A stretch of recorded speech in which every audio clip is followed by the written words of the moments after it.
it's interesting. It was a lot of fun. I got to be around a lot of guys and learn a lot of things in my time. A lot of the dudes in Cleveland, they showed me the ropes. They kind of like broke me into the NFL a little bit. And then this when I went to San Fran, it's kind of a whole different offense, a whole different learning curve in terms of that. But it was just nice to, especially coming to Cleveland, be in that environment. It was close to home, so that was definitely a little easier for me. Then when I got to San Fran, things got a little real. Being all the way out on the West Coast, staying out there, being away from family, kind of got a true feeling of what the NFL was like. What was that transition like from Cleveland to San Fran? That was a rough transition. So I came in Cleveland, they signed me in the practice squad. I was there for like 3 days, and they released me. So I spent about 2 or 3 weeks at home, just working out, trying to stay in shape. Had a couple workouts with some teams on Sundays or Mondays, and then I got a call from my agent. He said they were going to bring San Fran to bring me out. Sorry, guys. What's it like being on the other side now that you're in the NFL, and coming back to watch Pro Day instead of being involved in Pro Day? It's a lot less nerve-wracking. It's nice to come back and I get to watch it. I get to see a lot of my buddies that I play with. That was the big thing. Came back, support Nick, support Delshon, just those dudes that I spent the years with. And to see a lot of the dudes that I played with that aren't, just on the team still now. So that's a lot of fun to be able to have that and have that connection, because these are lifetime friendships that I'll have for the rest of my life. What do you think of Nick since you last seen him? He's bowed up a little bit. Yeah, he's lost some weight, looking real good, moving well. I joked around him a little bit. I was like, man, why couldn't you look like this when we were here and played together a little bit? But he played well at the way he played at, but he looks a lot better, moves a lot better, looks fit, looks ready for the next level. Christian, what are the emotions like of a guy like Nick right now going through this? Right now, I'm sure he's pretty tired. Especially being the only lineman, it's a workout. But he definitely it was nice seeing him, because I remember last year, we had 2-3 guys total doing the pro day. So that was nerve-wracking how quick everything went. So it was nice to see him. He kept himself calm, looked cool, looked collected. It just came out. He had a pretty good day. So how stressful is this? Can you sleep the night before when you're trying to get ready for this? My time with Nick, I'm sure he was up last night, running through in his head, just focused on everything, making sure he's going to come in and have a good day. This is his chance right here. This is what's going to put him out there. This is what's going to put him on the map. So, what do you think makes Nick an intriguing NFL prospect? He's just so smart. He's so smart, and he's a good ball player. He's going to go out there. He's going to work. He doesn't care, what the task for him. He's going to go. He's going to give it his best shot. And he's not one of those dudes. You tell him to do something, he's going to find a way to get the job done, no matter what it takes. When's the last time you were here? Last year. Last this time, year. yeah. So my 1 year anniversary, pretty much, of being back on the campus. What's it like just generally being back here, and how do you feel walking around in this place? I feel old. I felt old last year. Right? No, I'm 24, but it's just everything's changed so much. Sure. Like this whole campus, this whole program, this whole facility. Everything's changed so much, and it wasn't like that when I was here. Sure. Just how they just started breaking ground for this new facility they're building. So just to see the things that this whole campus has gone through, and this program and everything it's amazing to see. What went through your mind when you saw that facility, and now that you were here for the groundbreaking, and now that you see what's come of it and what it's going to look like? And the big thing, I'm a little upset I didn't get to have those things when I was here. This program has always been, we've always had like top-notch stuff here as it was, but this new facility and everything is just above and beyond anything that I would imagine we'd have at this here since when I was here. Think back to your recruiting time. Would it have made a difference for you, as opposed to if you gone there and saw that, as opposed to another school? Would it have said, hey, okay, I like that a little bit better? Would it matter to you? Me personally, not so much. Okay. I know for a lot of people that's a big thing. Facilities you come in, especially nowadays. Social media is such a big thing anymore.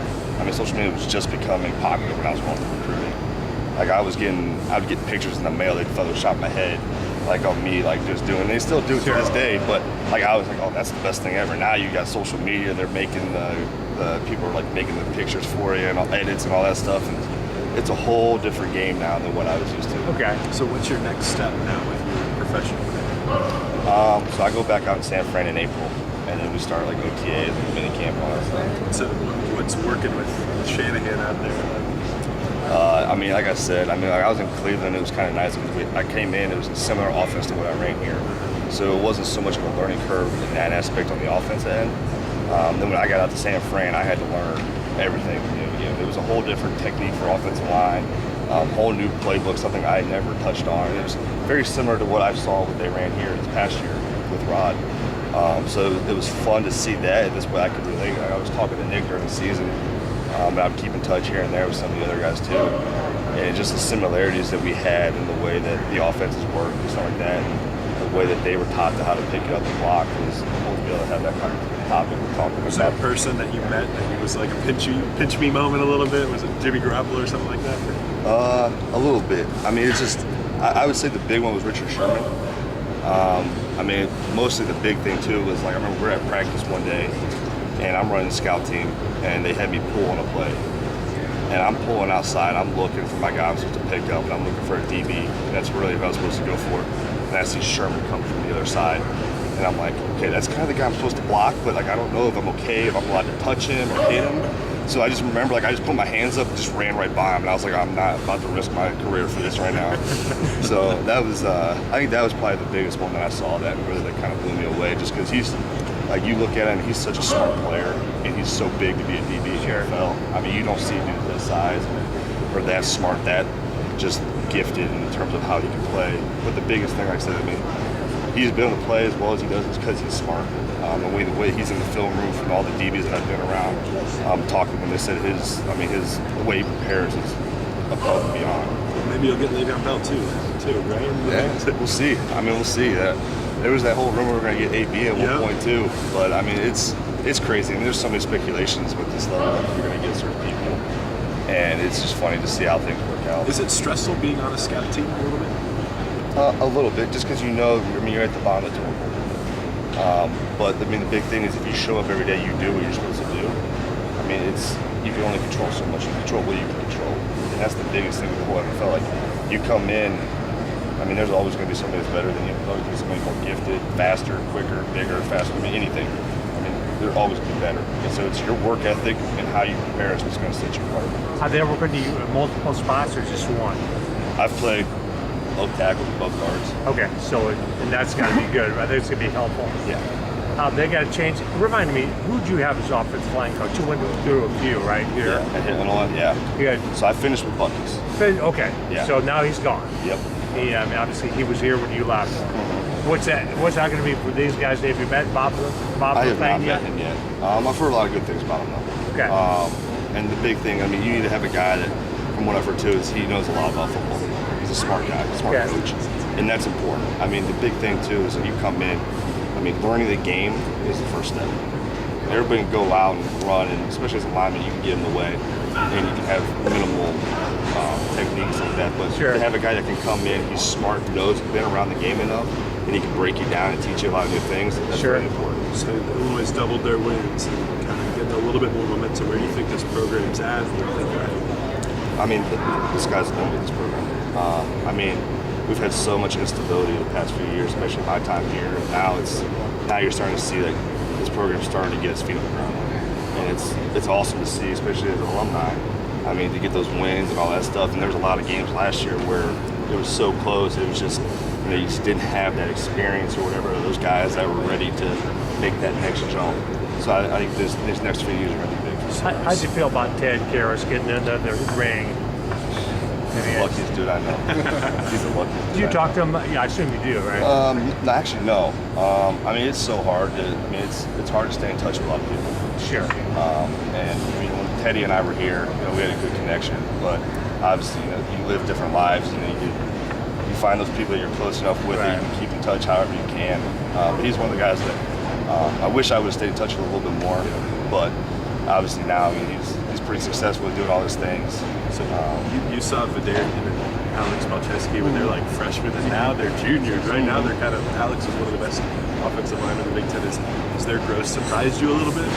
No. I mean, they came in, they were competing right with that when they first got here. It is cool to look at them and see how much they've matured. I mean, Palcho was a scrawny little dude. He's out there just fighting for his life, and now he looks like he's a legit Big Ten tackle. Same with Fedarian. Fedarian looks like he's thinned out, slim dug out, a lot of lean muscle on him. So it's cool to see that and their growth and development over the years. Someone who's been Thanks, around. Jack.